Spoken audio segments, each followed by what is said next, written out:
Hi, welcome to our channel. Telangana జీవన వరప్రదాయిని కాళేశ్వరం ప్రాజెక్టులో నిజంగానే అవినీతి జరిగిందా? అవినీతి వల్లనే మేడిగడ్డలో 2-3 పిల్లర్లు కుంగిపోయాయా లేదా సాంకేతిక లోపమా? ఏది వాస్తవం?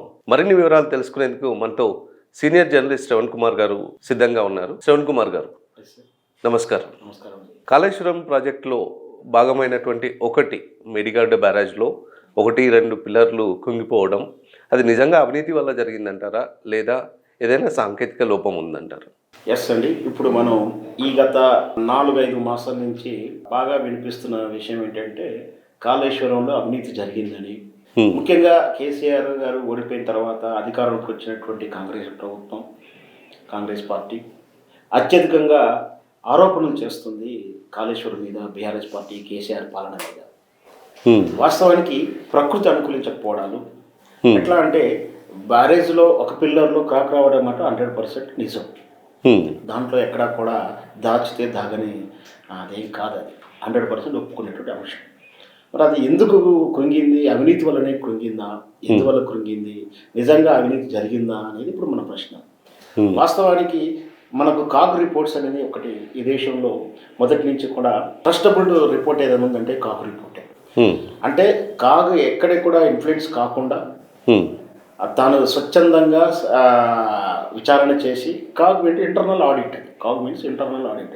మన జరిగినట్టు ప్రభుత్వం తరఫున ప్రభుత్వ వివిధ వ్యవస్థలు, వివిధ సంస్థలు చేసినటువంటి ఖర్చుని ఆడిట్ చేసి ఒక ట్రస్టబుల్ రిపోర్ట్స్ ఇస్తుంది. ఆడిట్ అంటేనే అది రాష్ట్రాలకు నిజాయితీ అంకెలతోటి వాస్తవ పరిస్థితులను తెలియజేసేది ఆడిట్. ఆ ఆడిట్ని చేస్తుంది, కాంక్రీట్ ఆడిట్ చేసి కాగ్ అనే సంస్థ ప్రతి ప్రభుత్వ రంగ సంస్థలను ఇండివిజువల్గా గాను క్రోడీకరంగా, అంటే ఇండివిజువల్గా ఒక్కొక్క పార్ట్ కానీ ఒక స్టేట్ గురించి కానీ లేదా డిపార్ట్మెంట్ మొత్తం కానీ అన్నిటికీ కూడా ఒక సంవత్సర కాలంలో ఫైనాన్షియల్ ఇయర్లో జరిగినటువంటి వ్యవహారాలన్నింటి కూడా కాగు చేస్తూనే దాంట్లో నిజాయితీ, సచ్చీలత ఏంటి, ట్రస్టబుల్ ఏంటి, సస్పెక్టెడ్ ఏంటి కూడా క్లియర్గా మన హంస మాదిరిగా స్పష్టంగా విడదీసి చెప్తుంది. మన హంస తెలుసు, పాలు నీళ్ళు కలిపినటువంటి ఇస్తే పాలు మాత్రమే సేకరించి నీళ్ళను వదిలేస్తుంది. అంత స్వచ్ఛంగా ఇస్తుంది కాగు రిపోర్టు. మనకు తెలుసు గతంలో కాంగ్రెస్ ప్రభుత్వం ఉన్నప్పుడు ఎన్ని రకాలైనటువంటి స్కాములు జరిగాయో, ఎన్ని రకాల స్కీములు జరిగాయో. దాని పేరే ప్రత్యామ్నాయంగా కాంగ్రెస్ బదులు స్కాంగ్రెస్ అని కూడా వ్యవహరించే తీరు. ఆ రోజుల్లో కూడా కాంగ్రెస్ పార్టీ అంటే పివి నరసింహరావు గారు కానీ మన్మోహన్ సింగ్ గారి టర్మ్లో జరిగినటువంటి స్కామ్లన్నీ కూడా ఎక్కువ శాతము ఇవి స్కాములు, దీంట్లో అనుమాన సస్పెక్టెడ్ వ్యవహారాలు జరిగిందని చెప్పింది కాగ్ రిపోర్ట్. అంటే ఒక ప్రభుత్వం పాలన ఉన్నా కూడా ఆ ప్రభుత్వానికి వ్యతిరేకంగా కూడా తీర్పులు ఇవ్వగలిగినటువంటి రిపోర్ట్స్ ఇవ్వగలిగినటువంటి స్వచ్ఛందంగా పనిచేసినటువంటి వ్యవస్థ కాదు. అట్లాంటి కాదు స్పష్టంగా కాళేశ్వరంలో ఎలాంటి అవినీతి జరగలేదు అని పార్లమెంటు సాక్షిగా రిపోర్ట్ ఇవ్వడం జరిగింది కేంద్ర మంత్రులు. మరి అప్పుడు లేని, అంటే పార్లమెంటులో సాక్షిగా, పార్లమెంటులో అధికారిక హోదాలో రికార్డబుల్ ఉంటుంది ఏం కూడా. అక్కడే పార్లమెంట్లో చెప్పినటువంటి రిపోర్ట్ ప్రకారం ఏంటంటే కాగ్ రిపోర్టు, పార్లమెంట్లో ఇచ్చినటువంటి కన్సర్న్ మంత్రి గారు, బాధ్యత కలిగిన మంత్రి గారు గతంలోనే 2 సార్ల పర్యాయంలో పార్లమెంట్లో చర్చకు వచ్చినప్పుడు కాళేశ్వరంలో ఎలాంటి అవినీతి జరగలేదని కూడా స్పష్టంగా చెప్పబడింది. కానీ అదే ప్రభుత్వ ప్రతినిధులుగా ఉన్నటువంటి పార్టీకి లోకల్ నాయకులు, రాష్ట్ర నాయకులు బండి సంజయ్ అయితేనేమి, తర్వాత నాయకులు గారు అయితేనేమి కాళేశ్వరంలో అవినీతి జరిగిందని తరచూ వాదిస్తూనే ఉంటారు, వ్యాఖ్యలు చేస్తూనే ఉంటారు. అది రాజకీయ నేపథ్యం అని అందరికీ అర్థమైపోయింది, పెద్దగా పట్టించుకోలేదు. కానీ కాంగ్రెస్ పార్టీలు అదే పాట పెట్టి విమర్శలు చేస్తున్న తరుణంలో మరొక పిల్లర్ కుంగడంతో నిజంగా అవినీతి జరిగిందా అని ఒక ప్రాపగండాన్ని స్టార్ట్ చేశారు. వాస్తవ పరిస్థితులు ఏంటంటే అవినీతి అంటే ఏంటో ఇది టెక్నికల్గా వచ్చేటువంటి ఈ డిమాన్స్ట్రేషన్స్ కానీ డిప్రిషియేషన్స్ కానీ, అంటే అర్థమయ్యే భాషలో చెప్తా వ్యవహారికంగా మనం ఒక వెహికల్ కొనుక్కుంటాం, కొత్త బండి, ఒక 50 కిలోమీటర్లో 100 కిలోమీటర్లో లేదా ఒక 20 రోజులు తిరిగిన తర్వాత మళ్ళీ తీసుకురండి అని చెప్పేసి సర్వీస్ ఓనర్ సర్వీస్ షోరూమ్ వాళ్ళు చెప్తూ ఉంటారు. ఎందుకు మరి స్టీల్ బండి మన సర్వీస్ ఒక 10 కిలోమీటర్లు 50 కిలోమీటర్ల తర్వాత అప్పటి వరకు అమర్చినటువంటి విధానానికి, ప్రాక్టికల్గా రోడ్డు మీద తిరిగిన విధానానికి కొంచెం వెసులుబాట్లు జరుగుతుంటాయి. దాన్ని రీసెట్ చేసి మళ్ళీ మనకు వాహనాన్ని ఇస్తుంటారు. అంటే కొత్తది ఏదైనా సరే సెట్ అవ్వడానికి కొంచెం ప్రాక్టికాలిటీ, కంప్యూటర్ డైరెక్ట్ ముద్ర వేసి ముద్దు మన ప్రింట్ చేసి ఇచ్చేటువంటి సిస్టమ్ కాదు, టెక్నికల్ వర్క్స్ కాబట్టి, టెక్నికల్ సంబంధించిన విషయం కాబట్టి ఎట్లయితే మన ఒక వెహికల్ని కొనగానే కొన్ని సర్దుబాట్లు చేయాల్సి వస్తుంది, సవరణలు చేయాల్సి వస్తుంది. First usage, first primary usage అంటే ఒక 5 కిలోమీటర్లో 50 కిలోమీటర్లో 5 రోజుల్లో 10 రోజుల వాడకాన్ని దాన్ని రీసెట్ చేసుకోవాల్సిన అవసరాన్ని సూచిస్తుంది వెహికల్. అలాగే ఇంత పెద్ద డ్యాములు కడుతున్నప్పుడు ఇది అన్ని రకాలైనటువంటి ఫ్యాక్టర్స్ మీద ఆధారపడి ఉంటుంది. అంటే భూమి స్వభావం, భూమి లోతులు, భూమి పొరలు, ప్రకృతి నుంచేటువంటి మార్పులు, అంతర్గతంగా లోపడి ఉన్నటువంటి భూమి పొరల్లో ఏర్పడి తరచు ఒత్తిళ్లు. సహజంగా మనకు ఒత్తిడి అంటే బయటికి కనకపోవచ్చు, భూమి అంతరాల్లో మాత్రం ఒత్తిడికి బాగా గురవుతూ ఉంటుంది. అది లిక్విడ్ రూపంలోనో, అంటే లిక్విడ్ అంటే ఖనిజాలు ఉన్నటువంటి ఆ లిక్విడ్స్ కల్లానో, ఆల్రెడీ ఒక డ్యామ్ కట్టిన తర్వాత దాని మీద పీడనం ప్రెస్సింగ్ ఎక్కువగా ఉంటుంది. దాంతో ఆ భూమిలో ఒత్తిడి గురి అయ్యి అంతరాలు జరుగుతుంటాయి. దీంతో పాటు ప్రకృతి ద్వారా వచ్చేటువంటి కొన్ని కారణాలు, మనం ఆల్రెడీ డ్యామ్ అనేది కట్టుకున్నాం. కట్టుకున్న తర్వాత అక్కడ వాటర్ సోర్స్ పెట్టాము, ఎప్పుడూ లేనట్టు వాటర్ని అక్కడ కొత్తగా భూమిలో ఎక్కింపజేసాం. అంటే అప్పటి వరకు డ్రైగా ఉంటుంది, అప్పటి వరకు వాటర్ సత్వాన్ని దాన్ని అలవాటు లేదు ఆ నేలకు. ఆ నేలకు వాటర్ని ఎవాపరేట్ చేసుకొని దాచుకొని డ్రై అయిన తర్వాత కూడా ఇంకా వెట్గా ఉండడానికి అవకాశం ఉంటుంది. అప్పటిదాకా దాహంతో ఉన్నటువంటి వాళ్ళకు నీరు పోసిన తర్వాత ఫస్ట్ సారిగా అంతగా ఉండదు, తర్వాత ఎలాగ దాహంతో ఉంటుంది. అలాగే ఒక ఇసుక నేలలు కానీ భూమి అంతరాల్లో ఆ వాటర్ ఒత్తిడి ఎక్కువగా ఉండడం, ఈ సిమెంట్ కట్టడం ఒత్తిడిగా ఉండటం, భూమి పొరల్లో కొంచెం మార్పు రావడం అనేది సహజం.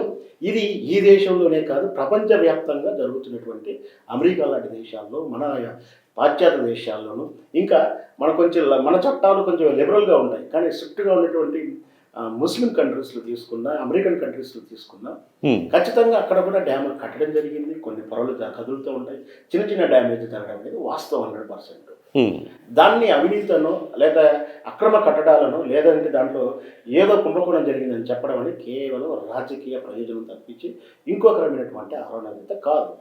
ఒకవేళ డ్యామేజ్ జరిగింది, ఒకవేళ అవినీతి జరిగితేనే కూలిపోవాలంటే కేసీఆర్ గారు కట్టింది కేవలం ఒక కాళేశ్వరం, మేడిగడ్డ, ఆనకట్ట ఒకటి మాత్రమే కాదు, ఇలాంటి సుమారు 20 దాకా కట్టాడు.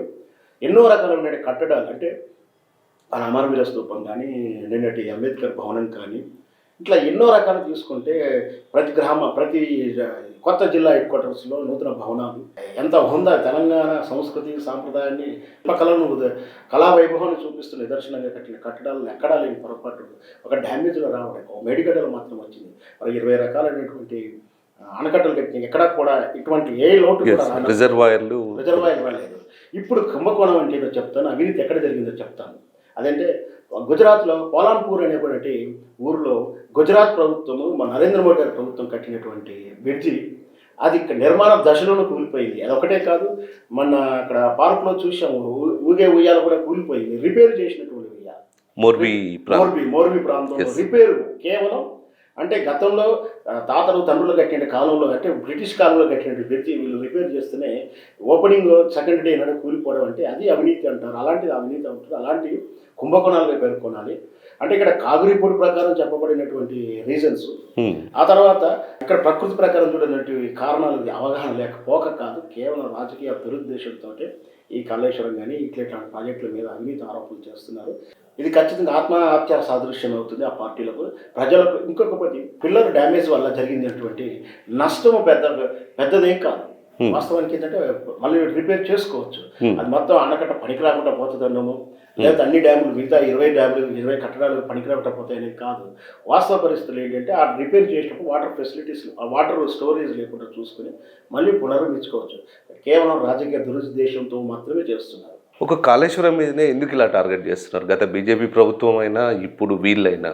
కేసీఆర్ గారికి ఇక్కడ ఏంటంటే పేరు వచ్చింది కేసీఆర్కి దేని ద్వారా అంటే, వాస్తవానికి కాళేశ్వరం మీద నీటి ప్రాజెక్టు మీద ఎందుకు విమర్శిస్తున్నారు అంటే, వీళ్ళు ఏంటంటే ఎదుటివారి బలం ఏంటో ఆ బలం మీద కొట్టాలనేటువంటి ఒక యుద్ధనీతి వీళ్ళది, శత్రునీతి వీళ్ళది.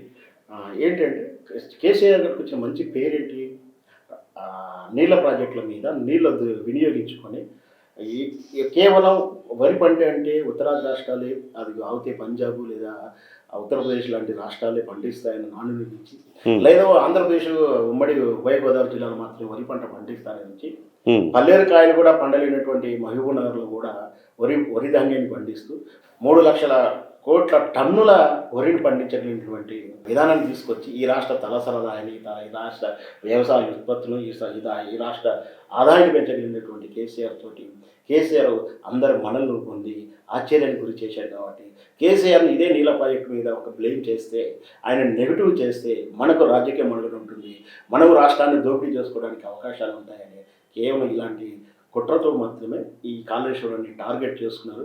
దురదృష్టవశాత్తు అది ఈ టైంలోనే దాని మీద కొంచెం క్రాకు రావడం అనేది వాళ్ళకి కలిసి వచ్చిన అంశంగా ఉంది. అయినా ప్రజలు ఈరోజు నమ్ముతున్నారు.